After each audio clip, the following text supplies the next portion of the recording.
tendencia. Y en este contexto, en este entorno, saludamos a Pepe Beinat, es director de bolsasyfuturos.com. Pepe, muchas gracias por acompañarnos esta mañana en Negocios Televisión. Hola, buenos días, ¿qué tal?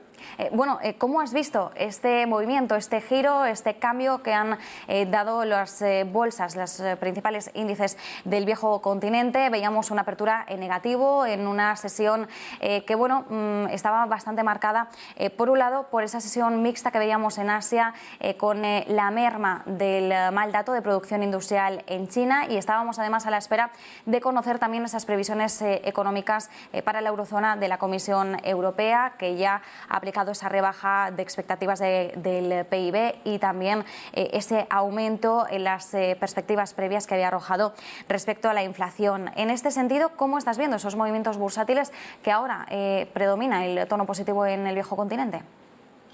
Bueno, estos son movimientos de corto plazo. Realmente lo que hay que ver un poco es cuál es la tendencia de fondo, ¿no? Y lo que sí que vemos es que los gráficos pues han ido un poco a peor. La verdad es que pues no tienen demasiada buena pinta y de momento más bien parece que esto es un rebote de la tendencia bajista para ver qué es lo que pasa luego. Si vemos el gráfico del IBEX, lo que vemos es que intentamos ahí superar la media de 200, pero no pudimos, y a partir de aquí nos hemos venido abajo y ahora estamos enmarcados en lo que podemos llamar un canal bajista en el IBEX. Es decir, que los máximos son decrecientes y los mínimos son decrecientes, y podemos trazar una línea por encima de los máximos, una paralela que marca una línea por los mínimos, y a partir de ahí nos podemos ir moviendo dentro de este canal bajista. Cuando la caída es bastante fuerte, tiende a rebotar, tiende a buscar la zona media, incluso la zona alta, y ahí es donde estamos ahora. Ahora mismo estamos ahí, pues un poco, parece que podríamos llegar a la zona de 8.470 o por ahí, que sería un poco la zona máxima, y a partir de ahí lo más probable es que continúen las caídas. De hecho, las bolsas americanas también han tenido un rebote estos últimos 2 días y podrían rebotar un poco más, pero es uno de estos rebotes que hay que andarse con cuidado, porque el fondo de la bolsa está tocado, está bajista, por decirlo así, y a menos que haya una señal más o menos contundente al alza, que de momento no la ha habido, tenemos que pensar que esto es un rebote, y los rebotes en los mercados bajistas son ocasiones ideales para aligerar las carteras, para tener un poco más de liquidez y para verlas venir. Pepe, hoy destacan sobre todo en el lado de las alzas compañías como ArcelorMittal, vemos también Siemens Gamesa, Melia, pero en general podríamos decir que hemos visto en los primeros compases de la sesión un muy buen comportamiento por parte del sector energético y también, a excepción de IAG, del sector turístico. ¿Cómo estás viendo ambos sectores? Bueno, pues la verdad es que son dos sectores que lo están haciendo bien últimamente. Y bueno, es verdad que tanto Iberdrola como Endesa han tenido algunas dudas, pero ambas están por encima de la media de 200 y lo están haciendo bien.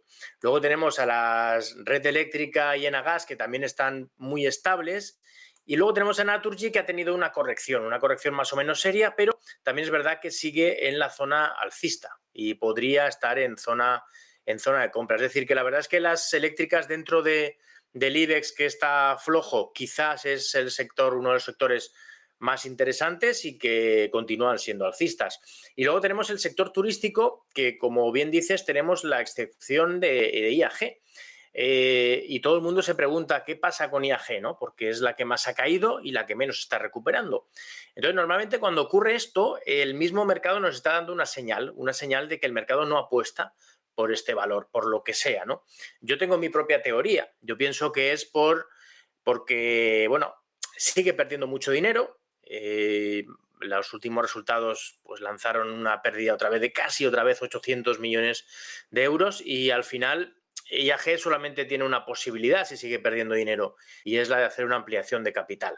Ya hizo una que le sentó bastante mal y ahora pues nadie lo está anunciando, pero es algo que sobrevuela ahí, ¿no? Un poco en los mercados, y eso mismo, esa posibilidad, hace que el público en general o los grandes inversores no estén apostando por IAG, y eso le está llevando a una tendencia claramente bajista, que la vemos aquí, ¿no? Vemos que aquí tiene máximos y mínimos decrecientes, Es verdad que después de caídas fuertes vienen rebotes interesantes y que, bueno, quien juegue a estos rebotes le puede sacar rentabilidad, pero es un valor claramente peligroso. Sin embargo, el resto a mí me gusta mucho más, ¿no? Estamos hablando de Amadeus, Meliá, son valores que, sobre todo Amadeus, está en una posición muy buena porque ha caído todo el sector y Amadeus se ha mantenido bastante bien. Luego Meliá lo estaba haciendo espectacular y los resultados pues han sido un poco jarro de agua fría y ha tenido una caída más o menos fuerte, pero ahora podría desde las inmediaciones de la media 200, que es donde está ahora, pues volver a reaccionar y volver a hacerlo bien, está dando señales. Y luego a AENA le ha pasado un poco parecido, que los resultados le sentaron muy mal, a partir de ahí cayó otra vez hasta soportes y ahora ya está otra vez reaccionando. Y es un sector que lo veo muy interesante, sobre todo porque es raro que los resultados vayan a peor, lo normal es que vayan a mejor porque, bueno, la pandemia prácticamente pues la podemos dar por finalizada, por la situación que tenemos y, bueno, las reservas están siendo muy buenas y yo creo que este verano va a ser muy, muy, muy bueno para el tema del turismo. Otra cosa es, ya decimos, ¿no?, casos puntuales como IAG, que a lo mejor necesita hacer una ampliación de capital o alguna cosa así. Otra cosa será si hace una ampliación de capital y baja mucho más, si a lo mejor es una gran ocasión, ¿no? Eso ya lo veremos. Pero de momento lo cierto es que a mí me gusta sobre todo Amadeus a día de hoy, me gusta Meliá y me gusta AENA. Pero a corto plazo quizá Amadeus es la que podría hacerlo mejor. Por cierto, Pepe, siguiendo con el sector, en este caso mirando las aerolíneas, hoy Ryanair ha publicado cuentas. Sí que es cierto que ha conseguido reducir las pérdidas, aún así son más de 300 millones de números rojos los que ha registrado en este último trimestre. Estamos viendo caídas en Irlanda del 2,9% para la compañía, se está moviendo en el entorno de los 13 euros. No sé si Ryanair debemos vigilarla de otra forma o si a medida que vaya mejorando el sector en sí, también esta compañía low cost, además caracterizada por el buen comportamiento que tenía previo a la pandemia, también va a moverse al mismo son. En este caso, con Ryanair, ¿cómo debemos tomarnos todas estas perspectivas? A ver, lo normal es que sí. Lo normal es que todas las aerolíneas acaben por hacerlo bien. Lo que pasa es que en el corto plazo puede pasar que haya alguna aerolínea que al final no supere los problemas de la falta de liquidez, o bien porque no tenga la posibilidad de hacer una ampliación de capital o por otros motivos, y podría ser incluso que quebrara alguna aerolínea. No va a ser el caso de Ryanair, ni de IAG, ni de estas grandes, pero podría pasar. En el caso de Ryanair, pues lo normal es que acabe por retomar la tendencia que tenía antes de la pandemia. O sea, cuando ocurre un hecho como el de la pandemia, lo más normal es que cuando acaba, si no ha dañado demasiado los números de la compañía, al final todo vuelva a la normalidad. De hecho, antes se esperaba un crecimiento y ahora se volverá a esperar ese crecimiento. El problema es que, claro, como ahora han perdido mucha capacidad operativa porque han perdido mucho dinero, pues vamos a necesitar un tiempo para recuperar todo ese dinero, para poder devolver los préstamos que hayan hecho, para de alguna manera volver a ser una compañía lo que era antes de la pandemia. Es decir, en el caso de AENA, por ejemplo, o Amadeus, el dinero que perdieron en la pandemia es muy pequeño en relación a lo que ganan en un año normal, mientras que el dinero que ha perdido todas las aerolíneas es muy grande en relación a lo que ganan en un año normal. Y eso les tiene que pesar a todas.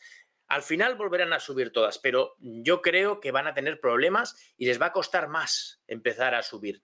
Y estamos hablando de todas, igual Ryanair como IAG. Otra cosa es lo que yo digo, ¿no?, que haya una cosa puntual que les haga una caída muy fuerte por una ampliación de capital o cualquier otra cosa y a lo mejor sea una gran ocasión de compra. Ahí a lo mejor sí, pero realmente las aerolíneas ahora mismo para mí es quizá la última opción de inversión dentro del turismo porque todavía no se están comportando tan bien como el resto y aún no están dando señales técnicas claras y contundentes.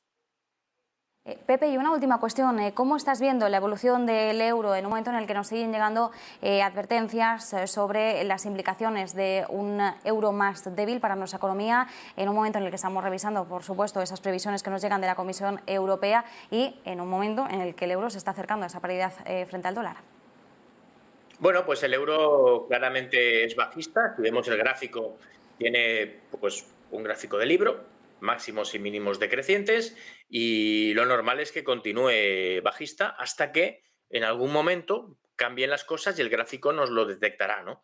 De momento no hay ninguna señal de vuelta, no hay ninguna señal de fortaleza, sigue la debilidad del euro con respecto al dólar. De momento la paridad es el objetivo, es el primer objetivo, y porque es un número muy, muy redondo, ¿no? Y es donde parece que se debería llegar, y a partir de ahí ya veremos. Yo creo que en algún momento pues habrá alguna vuelta y veremos qué pasa. Si vemos históricamente, la verdad es que históricamente la zona de la paridad siempre ha sido un soporte grande, siempre ha sido un soporte que ha devuelto los precios muchas veces al alza, ¿no? Entonces, ya veremos lo que hace. De momento, lo cierto es que hay que seguir las tendencias son nuestras amigas, son las que nos dicen hacia dónde van los precios. Ahora mismo el eurodólar continúa yendo hacia abajo, y hasta que no cambie nada hay que seguir apostando en esa dirección, que es lo más probable. Al final, análisis técnico lo único que nos está hablando es de probabilidad. Nos dice lo más probable es que un activo suba o lo más probable es que un activo baje. En este caso, lo que nos dice es que el eurodólar lo más probable es que continúe bajando. También es verdad que cuando lleva mucho tiempo bajando, llega un momento en el que las probabilidades de que sigan bajando pues ya se hacen más pequeñas, sobre todo en el caso de un activo como el eurodólar. Cuando es una empresa que a lo mejor está perdiendo cada vez más dinero, pues no, pero en un caso como el eurodólar llegará un momento que supongo que cambiará, y en ese momento romperá la tendencia, romperá la sucesión de máximos y mínimos decrecientes, y a partir de ahí pues cambiará la tendencia y hablaremos de un eurodólar fuerte, pero a día de hoy el eurodólar es flojo y bajista. Nos quedamos con estas referencias, con ese análisis. Muchísimas gracias, Pepe Baina, director de bolsasyfuturos.com. Muchas gracias a vosotros siempre. Y nosotros